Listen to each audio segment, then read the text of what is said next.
ബഹുമാനപ്പെട്ട ശൈഖുനാ ശംസുൽ ഉലമാ ഖദ്ദസല്ലാഹു സിർറഹുൽ അസീസ് അവരുടെ ആദ്യത്തെ ഭാര്യ മരിച്ചപ്പോൾ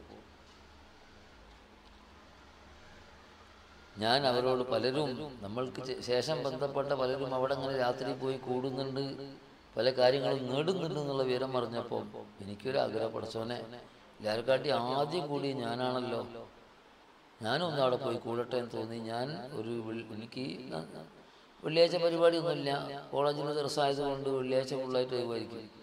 ഞാൻ അവരോട് ചോദിച്ചൊരു വെള്ളിയാഴ്ച പോയിട്ട് ഞാൻ എല്ലാ വെള്ളിയാഴ്ച ഇവിടെ കൂടാൻ പറ്റേ, അതിനെന്താ വന്നോ എന്ന് പറഞ്ഞു. അങ്ങനെ ഞാൻ വരാൻ തുടങ്ങി.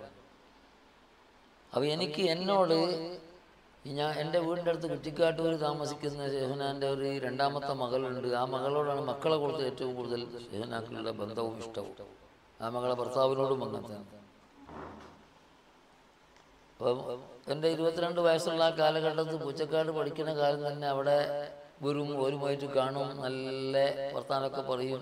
അപ്പം ആ മകൾ എന്നോട് ഒരിക്കൽ പറയുന്നേ, അതിലൊക്കെ വായിച്ചെന്നാ വിളിക്കുക വാപ്പനെ. എൻ്റെ വായിച്ച് വല്ലാത്തൊരു വായിച്ച് തന്നെയാണ്. നേരം വെളുക്കുന്നവരെ എൻ്റെ വായിച്ചയ്ക്ക് ഉറക്കില്ല. എല്ലാ ദിവസവും അന്നാമ സൂറത്തും മെഹ്റാബ് സൂറത്തും ഇങ്ങനെ ഓതും. 3 മണിക്കൂർ 3 ജുസോളുണ്ട്, 1.5 മണിക്കൂറിലധികം. നേരം വെളുക്കുന്നവരെ എൻ്റെ വായിച്ചയ്ക്ക് ഉറക്കില്ല. അപ്പം ഇത് അവർ പറഞ്ഞത് കൊണ്ട് നമുക്ക് വിശ്വാസമുണ്ടെങ്കിലും അനുഭവമാവില്ലല്ലോ. അപ്പോൾ അവിടെ പോയി കൂടിയിട്ട് എനിക്ക് എന്താ ഈ അനുഭവത്തിലൊന്ന് ബോധ്യപ്പെടാൻ വേണ്ടി ഞാൻ തീരുമാനിച്ചു, ബോധ്യപ്പെടുത്താൻ തീരുമാനിച്ചു. അങ്ങനെ അവിടെ കൂടാൻ പോയ സമയത്ത് ഞാൻ എന്ത് തീരുമാനിച്ചു, ഇന്ന് ഉറങ്ങണ്ട, കുറച്ചു നേരം വർത്താനം പറഞ്ഞ് ഓഫീസ് റൂമിൽ പഴയ പോലെയാണ്, ആ ഓഫീസ് റൂം പോയി കിടന്നോന്ന് പറഞ്ഞു.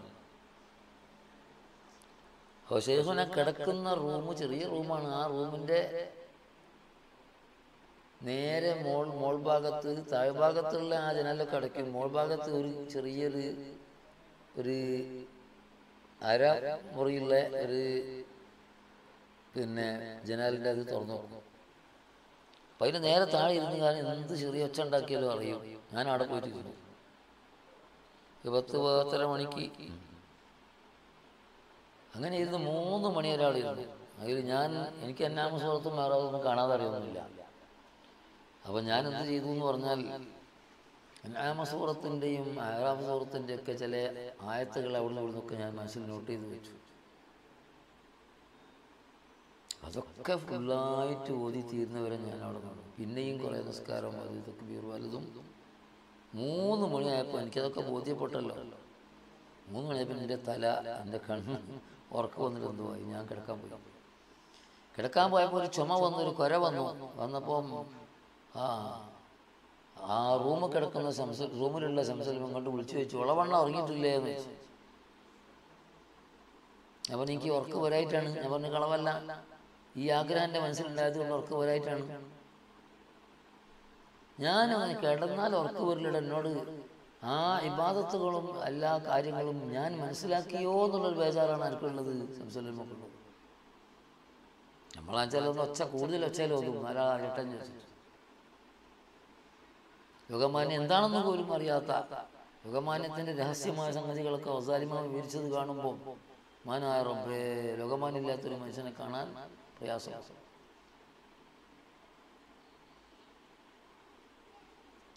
കിടന്നാൽ എനിക്ക് ഉറക്കം വരില്ല. അതിന് കാരണം പറയാൻ അവിടുന്ന് വിളിച്ചു തരാം റൂമിലേക്ക്. കാസർഗോഡ് ഭാഗത്തൊക്കെ പരിപാടിക്ക് പോയാൽ ഒരു 4-11 മണിക്ക് പരിപാടി കഴിഞ്ഞാൽ കോഴിക്കോട്ടേക്ക് കാറിൽ വരുമ്പം ഡ്രൈവർ ഉറങ്ങിപ്പോകും വിചാരിച്ചിട്ട് ഉറങ്ങാണ്ട് നിൽക്കും. അങ്ങനെ ശീലിച്ചു പോയി. കിടന്നാൽ എനിക്ക് ഉറക്കമില്ല. അതിന് പറഞ്ഞ കളവല്ല. ശൈഖുനാ അല്ലാഹുവിനോടും ഹബീബാ നബിതങ്ങളുള്ള അങ്ങേയറ്റത്തെ ഇഷ്ക് കൊണ്ടും ആ പ്രേമം കൊണ്ടും അവരോടുള്ള ആ ഭക്തി ബഹുമാനം കൊണ്ട് ഉറക്കവരാക്കുകയാണ്. കിടന്നാൽ ഉറക്കമില്ല എന്നുള്ളത് ശരി തന്നെയാണ്. പക്ഷെ കാരണം നമ്മളൊന്ന് ശരിയാക്കി പറഞ്ഞു മാത്രം. ഞാൻ ഇന്ന് 2 കാര്യം മനസ്സിലാക്കി. ശൈഖുന രഹസ്യമായി ഉറങ്ങാതെ നേരം വെളുക്കുന്നവരെ ഇബാദത്ത് ചെയ്യുന്ന ആളാണെന്നും അത് മനസ്സിലാക്കാൻ വേണ്ടിയാണ് ഞാൻ ഉദ്ദേശിച്ചത്. അതും എനിക്ക് മനസ്സിലായി. തന്നെ ആത്മാർത്ഥമായി സ്നേഹിക്കുന്ന മുഹിബ്ബീങ്ങൾക്ക് വരെ ഇത് അറിയരുത്, അവരറിഞ്ഞു പോകരുത് എന്നുള്ളൊരു ഒരു സ്വഭാവക്കാരനായിരുന്നു, ഒരു നിർബന്ധ ബുദ്ധിയുള്ളവരായിരുന്നു ശൈഖുൽ ഇസ്ലാം. ലോകമാന്യം തീരെ ഇല്ലാത്ത ആളെന്ന് എനിക്ക് അനുഭവത്തിൽ ബോധ്യപ്പെട്ടു.